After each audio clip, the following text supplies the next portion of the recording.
Here's the snapback. Here's the kick. He's got the leg into it. If it is good, and it is! Austin scores! A 49-yard field goal, and Indiana leads 27-24. Oh, it's an end around one to throw. Page looking at the quarterback, and it's a touchdown! Page finds Leno!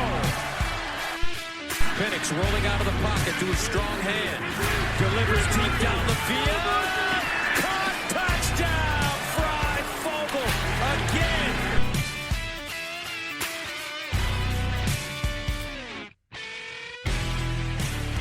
Welcome back to the LEO podcast. I said back, yeah, because we're back. 2 in a row. We are back in the groove. I'm your host, Michael Bragg. It's Bragley on Twitter, Braggley. Follow me there. And if you want to hang out with my co-host, his name's Brandon. You can follow him on Twitter. It's at Brandon Dubich. Brandon spelled traditionally Dubich, Dubich. And I highly suggest you guys follow this just before any weekend, really, because he is a blast on the weekend. Unpredictable. Wild card. What's up, Brandon? Card. Man, transfer portal taketh, transfer portal giveth. Excited to talk the big news that I'm sure everyone knows and that we were wrong on, but we did say big news was coming. I did. So yes. PR. That's just good PR. That's smart marketing. Not smart marketing is having somebody from the opposing biggest rival, having him be on your podcast, but he's here with us because he's a good dude sometimes. That's producer Seth. If you haven't already done it, you should do it immediately. Block him on Twitter. It's at SATOP5, SETAH5.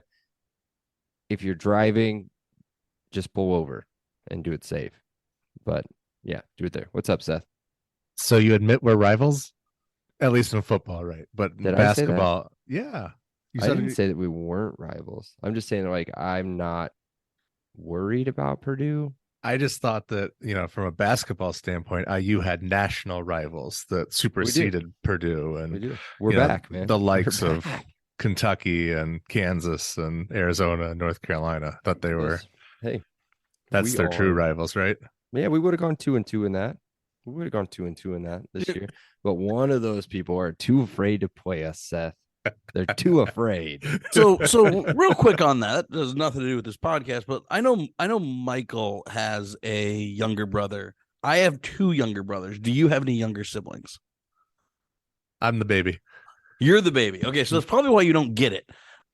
Because like the older brothers really don't care, right? Like it's rivals in the sense that you want to beat them, but like you'd rather have, you have that nemesis in your class, or the older kid you want to beat, or someone who everyone thinks is really good. Like that's who I think a rival is. Little brother is just like, okay, fine, like you're gonna beat us a few times, and that happens, but I really don't care, and ultimately it's good for you, man. We're family. How's that bait taste, Brando? Oh, gotcha with the bait. Speaking of getting people with the bait, we got you guys last week. We were just kidding. About Chance Nolan. We were just setting it all up for the big news that was coming the very next day. Literally the very next day. We're here to talk about our new quarterback. Brandon, let's talk about TJD Jr. minus the D. Yeah, TJ, right? On Sundays, I root for TJ Watt. You will hear all across Fishers now that you live closer to me. Seth has to hear it every Sunday. From my house, I'm screaming, "Let's go, TJ." Now I get to say it on both Saturday and Sunday. We get our highest rated quarterback ever. It's been put everywhere, so everyone knows he's a top 200 kid, top 20 in his position. What was he in the state of Indiana? He had to be number 1. I think he was here. 3. I think so. Number I'll tell you guys in who was in Indiana. that. I can't remember if those rivals are 247. He was number 7 as a composite. That doesn't count. Let's look real quick. Hold on. Composite he was number trash. 6 on 24/7. So number 6. Gotcha. So here's in the class. This is a dangerous name for me to do here, but Keonta Goodwin. He's an offensive tackle at Kentucky. Deshaun McCullough. That's enough. Caden Curry, defensive end, Ohio State. Joey Tenona. When's Caden Curry tackle. coming? That's what I want to know. Yeah, he'll be here soon. Offensive tackle at Notre Dame, and then Brady Allen, quarterback. Whoa! So Brady Allen just slightly. He's ranked as a 92, TAYVEN a 91. You know, it was close. It was close, but yeah, those are your top 6. I mean, I wonder if there's anybody else that really stands out from this class. Not So, really. did you read the scouting report? Do you want to give the skinny on the way this guy plays? Yeah, You want yeah, me I to? can actually. I would love to read on 247. They do on kind of the top, maybe 500 kids. The Alan maybe. True. Yeah, where they I do love a Alan scouting True. report on FG. the recruit, Sure. and they kind of compare him to an NFL quarterback. So his Ooh, dang! That was gonna projection- be a Brando Rando question. Oh, was it?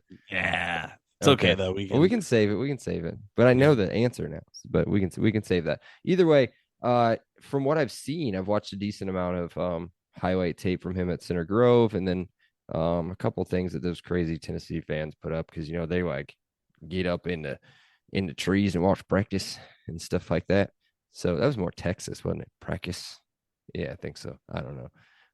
But either way, when they're up there with their sister, aunt, mom, watching watching volunteers practice, they got a whole lot of highlight tape of him too. So here's what he looks like.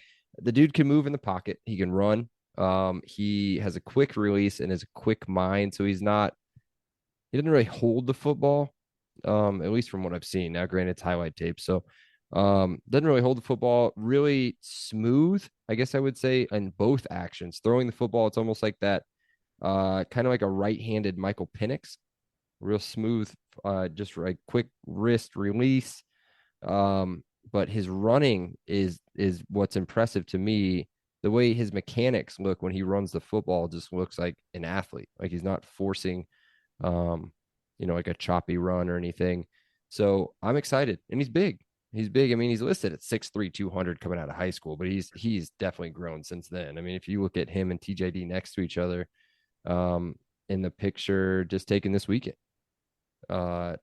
he's not 6'3". So Yeah. Seth suggesting 6'5" in the chat, so I think 6'5" probably pretty close. So That's yeah, what 24/7 says. Sorry. What I saw on his running highlights, specifically the few games he ran at Tennessee, not shifty, but he's got that straight line speed. Yeah, he's not Like- Dexter. He's not Yeah. a run first quarterback. He is a pro style quarterback that has the ability to run when needed. Who can you compare him to? And I don't want this is a stretch, so I don't want to do this, but I would say kind of, and they're not the same, but I would say take Josh Allen into consideration. He's a passer. He's an overall good quarterback, but he can run the football, but he doesn't try to run first, if that makes sense. So if it breaks down, he'll run, and that's what we need. And he does have straight line speed. I hope kind of that makes, if he gets into open field, he can pull away from defenders, right? But he's not going to stick his foot in the ground and make someone miss. He's not that kind of runner. I see Seth is nodding his head. Am I making sense to you, Michael, when I say that? Yeah, 100%. Like if he breaks the pocket and there's no spy, he can boogie, right? But he isn't shaking a middle linebacker, right? You know what? Who comes to mind with that is think about Ohio State's more recent quarterbacks. The way when they get out of the pocket, if they can scramble out of the pocket, they didn't make anybody miss. They didn't run anybody over, but the way that they ran the football is just smooth. Everything looks smooth, big strides, everything from who was before Stroud. Oh, you know Fields, who he right? reminds looks me like of? Justin Fields when he runs the football. You know who he reminds me of? Who's that? JJ McCarthy. Okay. Right? Because like JJ's got wheels, but he doesn't make anyone miss. Right? Yeah. They're I both guess kind Justin of Fields same. makes people miss though. Justin Fields is filthy. I've said this on this podcast, but and my other podcasts. Justin Fields is the best player I've ever seen live. College. He's the best collegiate player I've ever seen live. Pretty good. Saw Zeke. I did. I think that's who I picked was Zeke. Zeke was a man amongst boys, though, right? Like he's the 7th grader who looks like a junior, right? Like Zeke was just physically mature. I mean, he wore his jersey like what's his name from Little Giants? He looked like Who's the guy, Seth, I haven't seen that movie in a long time. from the Cowboys, the running back, assistant coach's kid. He looked like every Fiji at IU. I just wanted to get that that joke in. Buzz, is that his name? Yeah, I think That's what I'm so. thinking. It might be Buzz. Why don't you just use your computer and look it up? Thanks. But anyway, back. So that's how he runs, in my opinion. I think that's going to be very useful. I don't think you can build an offense around it like you did with Dexter, right? So like people that were wanting maybe Mike Wright from Vanderbilt or the kid that went to North Texas, where it's like Spike. hey, Spike. There we go. Yep. Okay, sorry. But I'm happy about that. I'm happy we're not going to a gimmicky offense where we're going to throw the ball less than 10 times. Because I think with that gimmicky offense, you can beat average or lesser talented teams. You're never going to upset anyone with that kind of offense, right? You just never are. So I'm excited that we got a quarterback that can run a playbook and isn't limited to we're going to run 5 plays 20 different ways. So parts of like what you're saying is we're going to go back to Walt Bell's offense, like his normal offense. So if you watch a good example of that, and I wanted to look up the stats, and they're probably a little bit skewed, but I would say some of the offense that we ran against Ohio State when Dexter came in, Dexter threw, season high, I think it was 19 passes in that game. They weren't great. Threw 2 touchdown passes in that game, but he also ran 16 times. Those were, I'd say, the majority of those designed runs. I don't think you'll see many designed runs outside of a read option. I think you'll see the occasional, maybe a quarterback draw every now and then on a 5 wide set, but I think that opens up your zone read options on those. And then it's going to be a totally balanced playbook. It's not going to be exactly like what you were saying, where Dexter, I would say, was probably 80-20, 70-30 run pass. Yeah. So let's go. So what is Walt Bell's offense, right? I mean, they had the graphic in I think it was the Western Kentucky game, maybe one other game where it's like, get it out quick. That's Walt Bell. Tempo. That's actually not too dissimilar to what he ran at Center Grove. Rarely were there any routes over 40 yards. If he has a knock, it's his arm strength. He doesn't have the cannon that Joe Milton has, or even look on our own roster, right? He doesn't have the arm that Donovan McCulley has. Jeff Rabjohns on 24/7 kind of put both their scouting reports next to each other, and I think it was wonderfully done. TAYVEN was really good at quick reads and short and intermediate throws. Donovan was really good at getting out of the pocket and bombing it deep. If Donovan had a play less than 20 yards, he was running it. He wasn't checking it down. He wasn't hitting the third receiver coming over the middle. He was either bombing it 40 yards or running it 20. TAYVEN really played in sort of a Walt Bell-esque offense.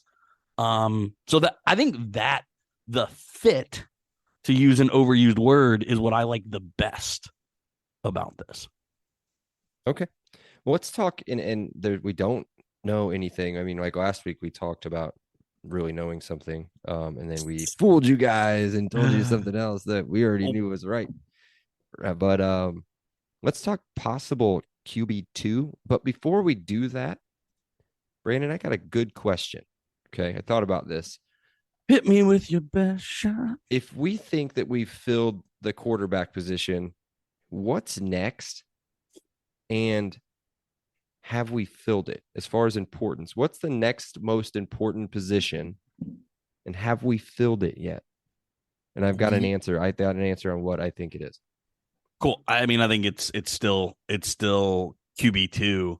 And I don't think it's Chance Nolan now. He only has 1 year left, unless TAYVEN isn't expecting to start, which I think if Tom Allen could have sold him that, that's amazing. If Tom Allen sells him that, Tom Allen's the best salesman, then I need to go hire him.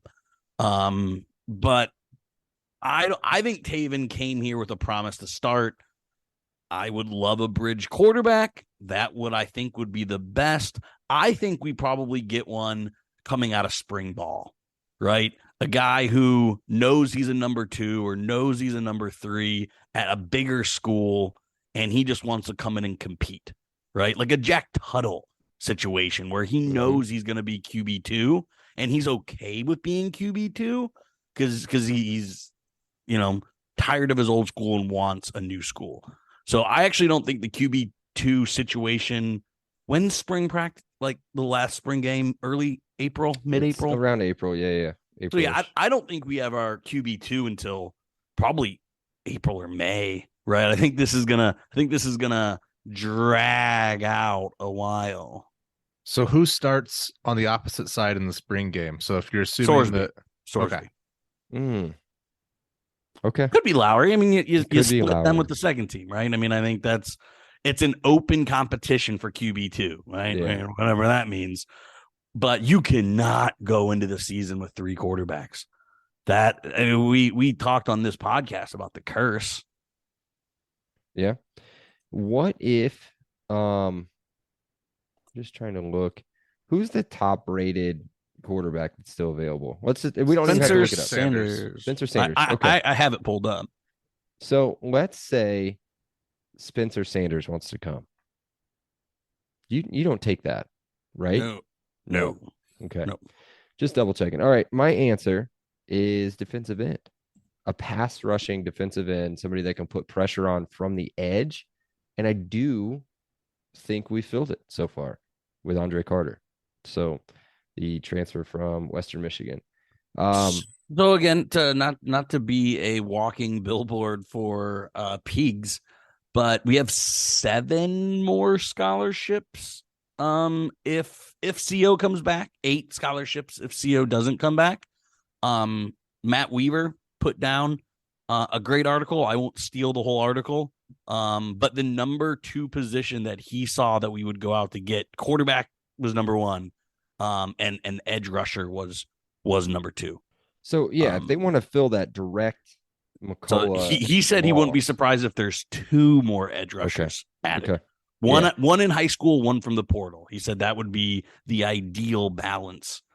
Like I said, go read the rest of the article. He lays out 7 position groups and how many of those 7 or 8 scholarships. It's a great article. Go read it. But yeah, I mean, you weren't wrong. It's quarterback and edge rusher for sure. And I did not read that. So just to give, I forget where I was going with that, but it's fine.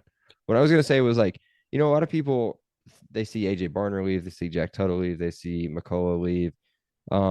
They've got a top 8, like the top 8 transfers in and out, and 4 in are higher than the 3 that are out.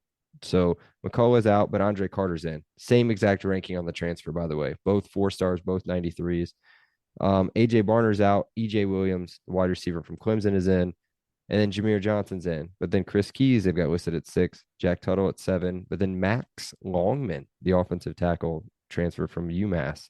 Must have got a bump, Brandon, but he's bumped up to an 84 on the transfer. 2-year starter. 3 years to play, too. So, yeah, I do think offensive line would be the next one in line that I do not think we've still filled. I think that we can – I don't care how highly rated they are. Just get me a body. So I mean, I brought it up last week. We still have 2 more recruiting cycles to go through. Yeah. We have final signing day, and then we have after spring ball. So I'd be shocked if we took more than 2 or 3 guys in this late signing period, right? And then I think we have 5 spots left open for after the after spring ball. There's gonna be tackles that get jumped, right? There's going to be freshmen that get over recruited, right? Or underclassmen that get over recruited. So I think if our roster is sitting at 80 or 81 after this final signing day, I'm comfortable with that number. And we're at 77, 78, depending on what CO does. right now. So. Yeah. All right, let's do anything. If we've got anything quick, I just went through a couple of the newer quarterbacks that have entered the transfer portal to try to see if there were any ties at all to IU and maybe if they would be an option. I've got two, and they're literally just picking them right off the pile. Jake Garcia transfer from Miami, Florida, Miami. The only reason I picked him was because he was the newest one as of today, I believe, or yesterday. And IU offered him out of high school. So there's a tie there. He's out of Loganville, Georgia, which we recruit pretty well. 4-star transfer. I mean, a 4-star kid out of high school, but we've seen what Miami transfer quarterbacks can do for your football program, and it's not very good. Right, Seth? Robert Marv, baby. He was what, Mr. Football. Yeah. And speaking of Purdue transfers, Michael Alamo? Yeah, I mean, Jersey boy. the only tie-in that we have here is that Brian Don from 24/7 compared him to Nate Sudfeld. That's it. So maybe somebody like that, coming from a lower tier program, could step in and maybe be a backup quarterback. I think our QB2 isn't in the transfer portal yet. Okay. I'm just guessing, just reaching. Right. Just trying to find something. Because there's not a whole lot to talk about other than the thing we didn't talk about last time. Yes. Yeah. I think this was a big topic before TAYVEN in the transfer portal. This was all the message boards and Twitter, and Indy Star did. I don't know how Seth and your Purdue boys can say the Indy Star is an IU butt kissing, but Indy Star wrote an absolute trash. I think it was Greg Doyle that wrote it, or the other. Probably he's lazy and just, I hate IU football, and then I love IU basketball. We're back. So, but let's talk about it, Michael, because I got thoughts. Well, I don't have a whole lot of thoughts. I mean, I don't care, and I'll tell you why I don't care. What we're talking about is the possibility of canceling the Louisville contract, where we play at Lucas this upcoming season, and then I believe it doesn't matter, but I believe it's at Louisville and then Bloomington the following seasons. Yes, and Seth typed into a chat. Brandon and I were kind of pregame reading one of the Louisville sports radio articles or something, and they referenced the fact that maybe they're scared of Jeff Brom, who's 4-1 against the Hoosiers, and then they took out a stat of the last 2 games that he's played against IU against a walk-on quarterback and a quarterback that was killing his team until he killed himself, with a total score of like 71-24 in the last some odd games. But again, they were getting beat last year had that not happened. But either way, they brought that up. Here's my thought, Brandon. I don't care if we play them, it's fine.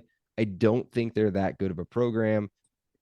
It's going to take them a few years under Brom to get anywhere, I think. But the ACC is going to hype their ranking up, so they'll get the ACC bump on the ranking and everything because the ACC is trash. But the guys are distracting me in the chat right now. I did not mean that he didn't. Yeah, just moving on. I'm not doing that. Dexter, love you, bud. So here's my thought on it. I don't care if we play them. If we don't play them, it's got to go full cupcake, Brandon. Full cupcake. I'm talking like, I don't even know where to go. Like Central Connecticut State.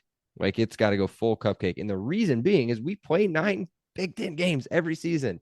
And so why not take the Alabama, the Auburn, like whatever model and go full cupcake?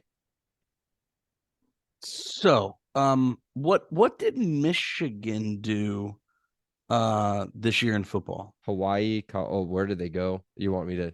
Yeah, they got lost to the Horned They made it to the Frogs. college football playoff, right? Yeah. They played Colorado State, who went 3-9. They played Hawaii, who went 3-10, and they played upstart plucky UConn that ended up going to a bowl game, but is still freaking UConn. Yeah, and they were all at home, right? The first 5 games of their schedule, I think, were at home. So how can little Purdue man or Greg Doyle guy or Brom butt kisser say, well, why are you as soft for not playing Louisville? No, dum-dums. The recipe is to get to a bowl game. Yep. That's it. That's all that matters. We're not scared of Brom. We're not scared of TV rankings. We're not trying to play cupcakes. You play cupcakes.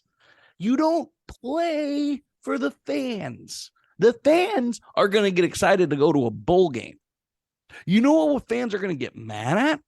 If you go 5-7 and don't make it to a bowl game, they're going to care way more about that than, well, we went 5-7, but we played Louisville because we're tough. We played Jeff Brom because we're tough. That's not how college athletics work, ya dum-dums. Yep, that's right. Sorry, Seth and I were having a chat, making fun of you. Yeah, totally agree. Seth, do you have any thoughts on the contract thing? It's not a big deal. Nobody knows what's going to happen. No, I mean, it's one of those things you got to scramble. And yeah, the obvious thing is you have to pay money then to bring somebody else in. $1 million. Louisville, here's what Louisville wants. They will cancel the contract. From what I understand, Louisville will cancel the contract with IU if IU plays the neutral site game this year. And then IU pays Louisville, which doesn't make any sense, pays Louisville $1 million for the 2 remaining games. So $2 million total, $1 million per game. So, yeah, don't agree with it. I think we keep the contract. I think it goes all the way through. Like, what are we going to do? We're going to wait until 6 weeks before Notre Dame in 2030, whenever we shouldn't have done that either. Get out of that one. No, that's keep stupid. That. That's a recruiting piece right there. No, that's smart. fake. That's Look fake. What Cincinnati did to him. Look what Cincinnati did. That to is him. stupid. I was really excited when we got the Notre Dame contract. We've got a few years. And now I've seen the blueprint. Look at Alabama. I said that. Right? Oh, you guys are making fun of me in the chat, so I had to catch up while you were talking. Yeah, nobody plays a tough non-conference. Playing Notre Dame is dumb. It's stupid. I like it. I dig it. And it gives you, we've got 8 years? Not 8 years. We've got 6 years or something like that before we actually have to play them. So get the program up, get out of these divisions so we don't have to play, 2 college football playoff teams every single year. So, yeah. And it might be 3 when USC joins. It might be 3. True. Because they would have been in. They would have been in if they didn't blow it. They would have been in over TCU. Well, that's the whole point of the game there, Brandon. You gotta win more than you lose, or don't lose as many as the other guys. My point is, you play in the Big Ten, get wins. Gotcha. We get the Brandos Randos. No, the Brandos. Oh, we got to do that. We got to we got to do the boring part. We got to do the boring part. Yeah. Monon Track Club. That's what I'm talking about. You guys already know the deal. I'm not even going to do it. How about that? Thank you to our listeners. Thank you guys for listening to that entire promo. I know that you guys skipped through it anyway, so I'm probably going to screw you up. So I'm just going to keep talking. There you go. Hey, I'm still here. They're offering 10% off your order. Use promo code LEO10 at checkout. LEO10 at checkout. Again, everything will be in the show notes for your websites and promo codes and everything else. Check it out. Get yourself some gear. Valentine's Day right around the corner. Nothing your significant other wants more than a Monon Track Club swag bag. You got to make your own, but they just do it. LEO10. All right. Randos, what's up? So this past weekend was fun. I don't remember refreshing Twitter, refreshing Peague's message boards. The commitment. I was like that in like ever for IU football. So my question is that what recruiting actually is for like Alabama and Texas and stuff for Clemson, right? Like, are you guys on your seat waiting for prospects like that to pop? Or You better stop saying 4. We ain't getting nothing but 5-star down here in Alabama. 1, 2, 3, 4, 5-star Alabama. Every time I wake up, got 5-star. I don't check no Twitter. Twitter run by that Elon Musk. No, so they don't do that stuff. But no, I get what you're saying. No, I think it's because of the sheer frequency of how often they get these recruits, and a lot of them just like, I mean, if you're Georgia, some recruits will just show up there without even having to be recruited. So I think there's, because of the scarcity, I think it amps it up a little bit more. Yeah, wasn't it their running back? And maybe you guys will remember this from if you didn't stop watching the national championship that they were talking about. I think it was their starting running back or somebody pretty important. Maybe it was Brock Bowers. I can't remember who it was, but they were like a 3-star, not really getting recruited by anybody too big. And they were literally working out every single day, taping them and sending them to Kirby Smart. Like literally being like, please recruit me, and then got in. And now they just want to, they destroyed somebody, ruined an entire program on national TV. But yeah, that stuff happens, but it doesn't really happen so much here. It will with my kids, but whatever, dude. They're walking scholarships. It's all good. Yeah, they are. I've seen Beckett throw a football, now shoot a basketball. Yeah. Kid's a stud. Yeah. Next question is, when you guys play NCAA 14 mm-hmm. and you're trying to build a program, right? So early seasons, not when you're got all 99s and you're a 99 overall, but when you start building, what are the teams you're scheduling in non-conference? Oh, I go big because I play all the games. I don't simulate them, so I go big. I think it helps with recruiting. So I'll go Notre Dame, like Oregon, so I can play at Autzen, and then I'll throw in, just for a stat stuffer, I'll throw in like an FBS Midwest. Yeah, so like that's what I do. All FCS. Midwest. Sorry, I'm FCS everything in my non-conference because I want to win the Heisman, right? Oh, like I'm making sure I have 1,000 yards offense. I like to tell stories. This guy just came out of nowhere. Not like Dexter Williams all of a sudden wins the Heisman next year. Like, no, Dexter Williams had a good year though last year. Maybe he'll squeeze in. And then he squeezes in and he just dominates everybody the following season because he's got like 399s. Seth? No, the first year I'll definitely schedule like 3 Sunbelt teams just so I can have, I think the FBS or FCS teams are cheating. I think I'm above that. It's like playing on like varsity level. Like you gotta step. No, you're always playing on Heisman. This is why you're always playing on Heisman. You're playing on Heisman no matter what. Yeah. What a jab. But in year 2, I definitely put in like 3 teams that are ranked in like the mid 20s so that it'll like kind of fake boost my BCS rating. Yeah. So one of the big things that I've learned is that if you play against the teams that you think, I'm assuming you guys create a prospect every year or every couple years or like whatever. No, you don't. I've never created a prospect. Dude, you guys. So first off, you should, because you don't. Never in my 20 years of playing NCAA football have I ever. I have created. A couple times, but no, you should, and they are hard to get. Unless you are like fully established and you are like you've won a couple national championships like in a row. Like then, yeah, maybe they're a little bit easier to get, but they are not easy to get at the beginning. And what I do, is that like that's why I scheduled Notre Dame, because if you're an Indiana person or whatever created on that team, you're automatically already interested in Notre Dame. And then I'll play Notre Dame. We already play Purdue.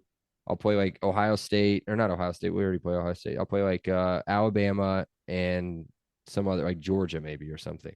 Just so if you beat them, it actually does help you in recruiting. You schedule like a MAC team that got ranked at the end of the previous season, so they're like 23rd. So you get like a 23rd ranked Western Michigan. You get like a 24th ranked App State, and you put them early in the season, but they're like an 83 and they haven't had a chance to lose to anybody else yet. So you get the credit for the ranked win. It's a total hack. I swear it works. No, and so I don't know what you guys do, but like say you take over an IU team, right? You redshirt all your good players, so you're like a 70. 100%. So you're like a that 70. First year, you're garbage. Yeah. So you're scheduling FCS. You're still scheduling Sunbelt when you're a 70 overall playing an Heisman. Yeah, maybe you guys are just better at the after game. you go. If you go like 1-11, they won't fire you, and then you just spend all your time recruiting, as you get like a couple 80s, try to get a quarterback and a running back, a mobile quarterback and a running back. Always. And that's it. And then you just figure it out because the blocking doesn't really matter. Yeah, you just get scrambling quarterback. You get the quarterback that runs a 4.24 no matter what. Anyway, we can stop talking about this. We just disagree. IU should schedule all freaking cake blocks while we're building a program. We can schedule Sunbelt teams when we're better. We actually don't schedule Sunbelt teams because they upset everybody. They're pretty good in like actual football. Maybe schedule App State, Coastal Carolina. Yeah, maybe MAC schools. MAC schools. Well, not Bowling Green. At least not. Anyway, my last. This is getting away. My last Brando Rando is have you guys seen this 80 for Brady? Yes. Trailer. I heard about it today. Just heard about it today. It looks fantastic. That's what they said. Yep. It looks so good. Sally Fields is in it. Literally every like there's some big time actresses in that, right? Yeah, no, I mean it's Jane everyone. Fonda. Jane Fonda. Now it's about if I heard this right and was paying attention, right? It's about 4 women that like followed Tom Brady around, right? Or like went to all of his games or whatever, and like no, they've never seen him play. No, they've never seen him play, and they want to, before they want to go see Tom Brady in the biggest stage. Oh my god. They've only missed like 75 other opportunities, but if you haven't seen the trailer, go to YouTube, watch it. It is hilarious. And I'm not going to go to the theaters and see it, but as soon as it comes out on streaming, I'm watching it like the first weekend it comes out on streaming. It looks so good. Speaking of, hold on before I forget. Speaking of Tom Brady, I heard a stat of the day today. So it's not really it's not about Tom Brady, but it's about the Cowboys. The Cowboys won their first road game for the first time since Tom Brady's entire career, plus Carson Wentz's career. I thought that was pretty cool. So like that has to be legitimately 90s, late 90s. Was it maybe maybe the Super Bowl run against the Steelers? Yeah, don't care. We have more Super Bowls. It doesn't matter. Is that really seriously? You're gonna you're trying to try to dig. I was trying to figure out the last. You're a Colts fan, bro. You're a Colts fan, and you're swinging. We're rebuilding. You're gonna get Derek Carr or Will Levis. Either one. You guys are effed. No. Who wins more games at their respective programs? Brady Allen or TAYVEN Jackson? I'm gonna go Tate. Well, I'm just biased. I was TAYVEN Jackson, just because it seems like I'm trying to think of like the last good scholarship quarterback. Was it Kyle Orton? It's walk on or bust and old Stinky U. I was there today, dude. I saw robots. They have robots on the sidewalk. It's pretty awesome. Yeah. I don't know what they were, but they scared the shit out of this girl and her dog. Like when they were walking, like this robot. Don't watch the most recent Boston Dynamic video they put out today. We saw it today. It was terrifying. We are screwed. Mm-hmm. We are super screwed. Yeah. Don't even have to worry about playing Notre Dame in 2030 because we're going to all be around, or they'll all be robots. Yes, correct. Yeah. We will be cheering water robots. Boys. That's right. Seth, what were you going to say? What's the question? I am so confused now. Who will win? David Austin or Brady Allen? As a starting quarterback?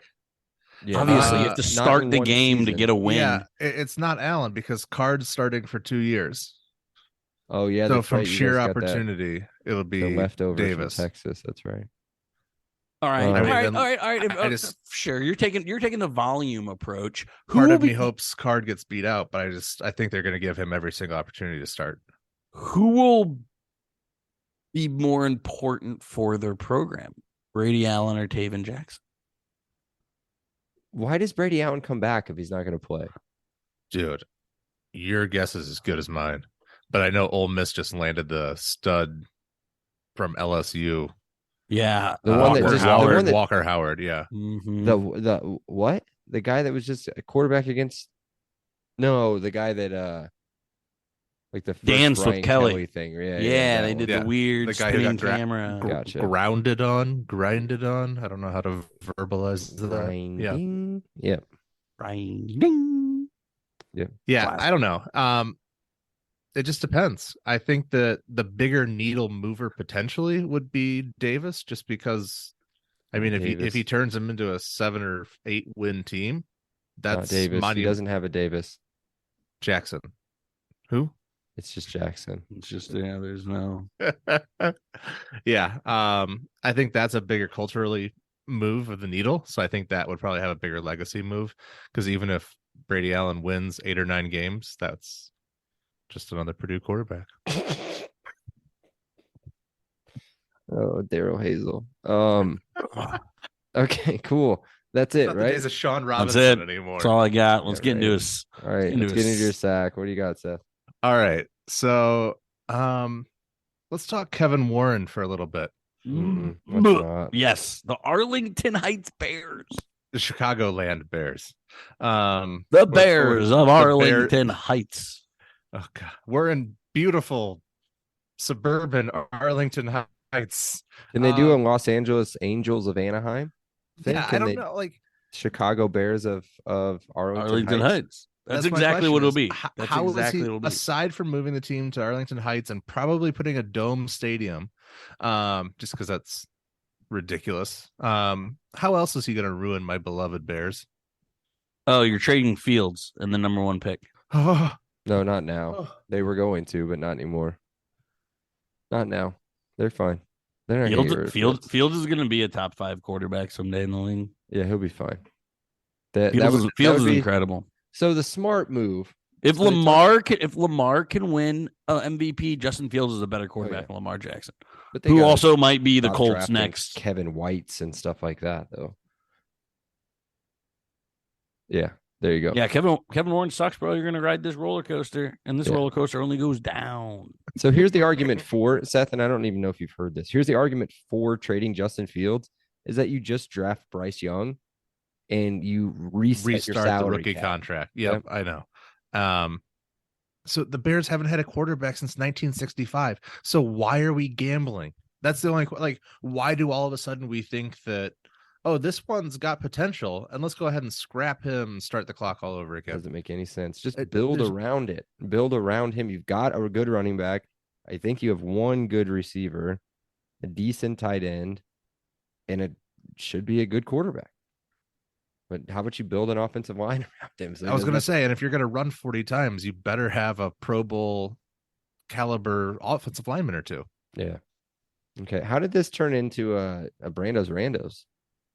Well, here's the other twist on this is between the Bears, Colts, and the Steelers, who has the best quarterback next year? Or rank the quarterbacks next year? Because I know you're going to say Fields, Brandon. Yeah. But the invisible quarterbback for the Colts, the unknown, Kenny Pickett. Who's 2 and 3? His head is together. It's definitely Fields, then a big gap, and then Kenny Pickett, and then another massive gap in whoever the Colts.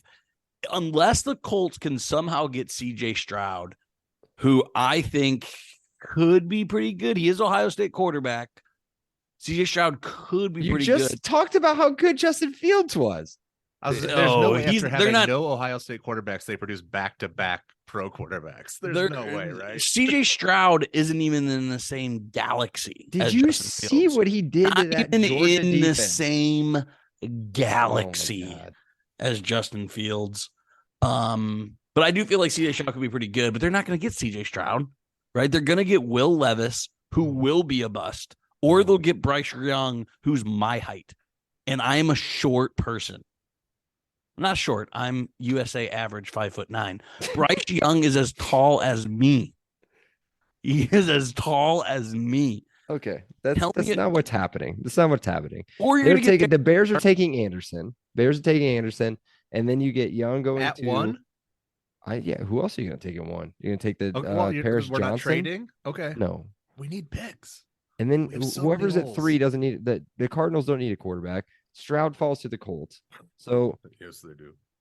The Texans take a quarterback. Are you The crazy? Texans are taking Bryce Young. They don't want Bryce Young. I'm telling you right now. They're taking Bryce. Well, then they're dumb enough to take Will Levis.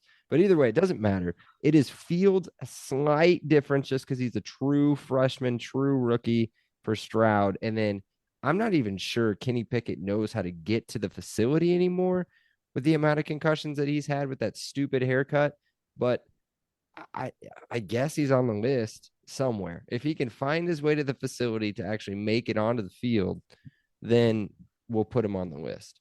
We'll see. That was a good question, Seth. Thank you. How the hell do we stretch this into 45 minutes? I don't know, but we need to be done. And with that, you guys need to check us out on Twitter. It's at Podcast LEO. Be sure to download, rate, review, follow us on all of our platforms. That's really the only one that you guys need to follow us on. Other than like, I don't know if you want to give us like a SoundCloud. We get a random follower on Facebook like once a week. It's fantastic. That's cool. Follow us on our ring cams. Don't do that. No. Mm-mm. You're just going to see a lot of Amazon packages. Mhm. One every day. Mhm. Yeah. I'm not bitter about it at all. No. And then does she just throw the box in the garage?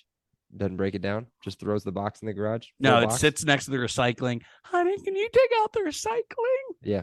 Yeah, Yeah, sure. Dining Piled it room up. table Oh, that yeah. never gets used. I but don't we think I was had going to to say, I have. don't think I've ever actually seen your dining room table. I think it's just been covered in your wife's laptop and packages every time I go over there. Got cleared for 2 Thanksgivings, I think. That's about it. Nice. 2 Thanksgiving. All Split right, we got to household? got this off. She's coming Okay. out. She's coming in here. We got Okay, we gotta go. We got to All right, go. we'll talk to you guys next week when we do something else. Until then, love you guys. Leo. Leo. Leo. He said it. Leo. Awesome day. Leo. Thank you so much, Rick. I appreciate that. Leo. All right, great. Leo. Appreciate you guys. Leo. You're welcome, Dave. Have a great day. Leo. Have a great day. Leo. Appreciate you being here with us. Have an awesome day. And Leo. Oh, thank you so much. Leo. Well, thanks so much, Leo. Hey, thanks so much, Mike. Appreciate that. Leo. Appreciate you guys, man. Have an awesome day. Leo. Awesome. Leo. Leo.